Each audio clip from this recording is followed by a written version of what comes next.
Okay, we broadcast live from the west side. All right, we right back here live from the Trap Podcast. I got a special guest right here in the building right now. He go by the name of Nick Lavelle. Y'all show some love for Nick Lavelle. What up, though? What up, though? What up, though, my baby? How you been? Good, moving and grooving. Yeah, moving and grooving. Y'all Okay. ready to get back on the scene real quick. I hear you. Nick Lavelle, where you get a name like that? Hey, it's actually my name, though. It's actually my real name. Yeah, it's my middle name. That makes sense. And I've been called Nick my whole life because my real name is Dominic. So Okay. you know, so yeah, people don't really ask me that. I like that you asked me that though, because that's actually a dope. Like, how did you get the name Nick Lavelle? Yeah, that's dope. Artist. Yeah. How you start off artistry? So what got you into doing music? First of all, what type of music you do, and what got you into doing music? Man, I do everything. I'm mainly on the R&B side, trap R&B. You feel me? I kind of do like trap R&B vibes, melodic R&B. I rap, produce, write, the whole shebang. But I got into music earlier. I got into music about 10 years ago, doing it just as a hobby. I used to be a party promoter, and I used to throw events. So what I used to do is I used to hire all the DJs all across the state of Michigan, because I'm from Detroit. So when I was in college, we used to throw a bunch of events. And what I did was I used to, build relationships with people. And then one day I started to say, all right, cool, let me try some. I was doing singing videos in my bathroom, dropping them on Facebook. Yeah. And people used to tease me. It's like, oh, this nigga weak as hell. But it's all good though, because I stayed put. But I love that because the same people that used to hate on me or talk about my music back then, they be at my shows front row type shit. Facts. Speaking of your shows and your music, I know you said your motivation. But no, you didn't even tell me. Where your motivation? First of all, before I ask you your motivation, where you from? From the D, baby. I'm from the west side, Detroit. Okay. West Warren. Okay, from Detroit in the building. Y'all show some love for the D in the building. Leave that. Lady got yeah, coming. okay. Yeah, beautiful young lady in the building. Yeah. So, anyone that inspire you, any motivation that comes from your music, who would you say you kind of can relate to when it comes to your music?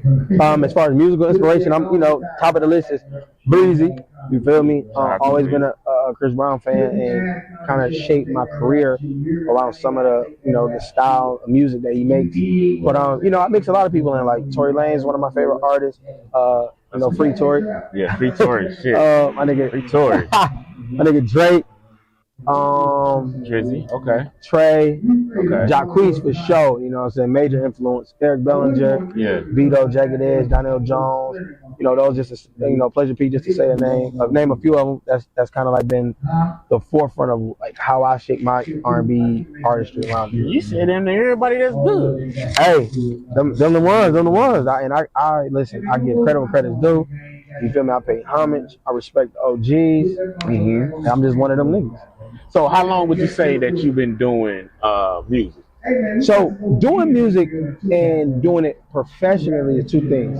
So I would say the first time I got booked for a show would probably be like maybe 4 years ago. And that's so I would say, yeah, since I've been doing that, because I've been doing tours for like 6 years. So I've been on 9 tours with major artists, major tour shows. So I kind of been tapped in for a very long time. How did that come about as a aspiring artist coming out of Detroit? How did that come about? You know what I mean? Like getting paid shows and getting tapped in with paid shows. How did they come about? It all comes down to like what you bring to the table. That's what everything comes down to. It's all about your value and what you bring to the table.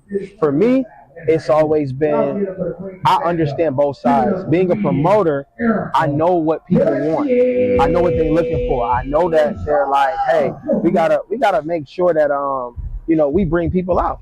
And you want to add value. You want to make sure people understand, like, hey, when I pop out places, I'm bringing this person, that person, or I'm bringing this many people coming out. So that's how I go. Right. No, that's dope. That's dope. Understanding that as an artist is very, very important. It's very, very important. They don't get it though. That's very, very important. The fact that you know what it's looking for. You got a cheat code pretty much. Yeah. Oh yeah. Because I've been in it for a long time, so I know. Like at the end of the day, when it comes to entertainment and it comes to building a brand, you want to build that brand up so powerful that it's undeniable. You want to be able, when people really, really hear your name, oh, this person there, this person coming out, they know for a fact, oh yeah, when he pop out, he coming with 20 baddies that we seen on the ground, but they don't ever come out. 20 baddies that, damn, they not fucking nobody, but we know they fucking. So it's like, they love to know what value you add. And the thing is, most promoters are men. When they see you pull up with baddies, and then they also see you promoting and pushing it and making it look good, and then other people are popping out and buying bottles and sections and coming to shows for you, that's where your stock go up. And then promoters talk. Because if you do right by a promoter, if the promoter make money with you, he gonna book you for about 4-5 events. And you really, that's how you build your relationship. The minute that you do well in one market, they're finding ways to bring you back to that market every 3 to 4 months. Mm-hmm. And any major stuff, anything they think of, all right, we got to bring him on. And it just keeps building you up in that market. Facts. So, as an artist, how did you build your market? Did you go the same way that normal people go? Did you go a different way? I don't know everybody else's way, but I know me. I'm relentless with this shit. I'm going to tell you some key things that I always paid attention to as an artist. I said, you need to have open availability. Yes, you can work a traditional job, and still do music, but you aren't you're limited with opportunities. For me, I invested in, building relationships with people who work for the airlines. Give me a companion pass. Mm-hmm. So now I can fly all over the country for free. Right. I build relationships with people who work at hotel, Hilton, the Marriott. Mm-hmm. Now I get discount on hotel rooms. I built relationships with people who work for Enterprise and Hertz and Avis. Now I got discounts on rentals. So everywhere I go, I make sure my travel is the most dedicated situation. If I can fly to this show in the same day that you said it and just pop out, get a hotel for $50, $60, nice hotel, get a rental for like 60 or 70 for a day. Now I can afford to move around at will. So the route that I'm taking as an artist is non-traditional for the average artist. Man, they can't go to Seattle and pop up on the show with Chris Brown. You feel me? But I can go there and be in them rooms and mingle, because I kind of understood certain things early on that I needed, that were necessities. Some people, hey, I'd rather have a studio to go to. Fuck that. Mm-hmm. I want visibility. Music, I tell people all the time, you can make as much music as you want. At the end of the day, if you ain't putting that shit out and you ain't getting in front of people to attach the music to them, you ain't doing shit anyway. Content, right.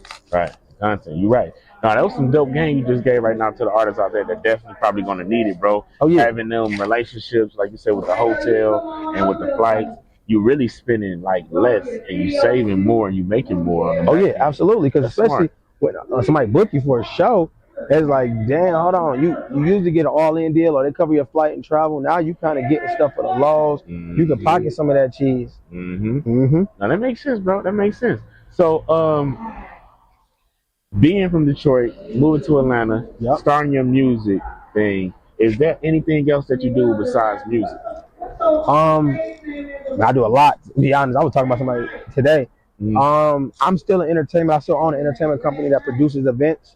Okay. And what I do is I curate events throughout the year. I put my own shows together. I put my own tours together. I put tours together for other artists. I just curate a lot of different events that are specific to my style and things that I do.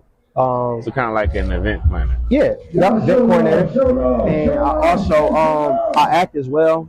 Okay, that's dope. That's dope. Got a few movies out right now, so making moves. I also own a clothing brand called Lavelle, which I'm sporting today. You feel me? This is a crop tee. Lavelle across the chest, Lavelle at the time on the back. Make sure I go check it out. I was going to say, if you got fans out there, but they want to get the Lavelle merch. Yeah. They want to tap into a show. They want to tap into just following you. How can they do that? Go ahead and plug yourself right now. Yeah, man, they can follow me on all social media platforms at It's Nick Lavelle 1. They can head over to nicklavellemusic.com to get updated on all the shows, all the new merch, and then you can go directly to the Lavelle Inc. website, Lavelle Nation website, and then you'll definitely check out some of the style. We got unisex clothes, we got men's stuff, we got female stuff. So yeah, it's a vibe. So what's the website, and what do whole well actually mean? So the website is called wholewellnation.com, and whole well is really just a free-spirited mindset. A person being unapologetic for who they are, Right. standing on business, living in their truth, and ultimately, like I said, just being a person who's just not afraid of the moment, not afraid to grab life by the horns. You're gonna make mistakes. That's what's gonna happen. You're guaranteed. That's one thing in life that you're guaranteed to do is make mistakes. Right. How you recover from is that dictates everything else, and that's why whole well is the big dog. Right. Right. All right, bro.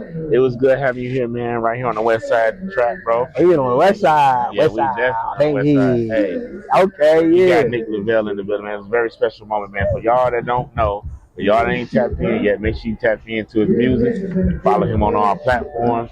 Go download a couple of tracks. Go listen to a couple of tracks. Download Wi-Fi, Tapin. New single on the way with Skilla Baby and Stephen G. It's on the floor. Hold on, with who? Yeah, Skilla Baby and Stephen G. Show some love. Yeah, come on.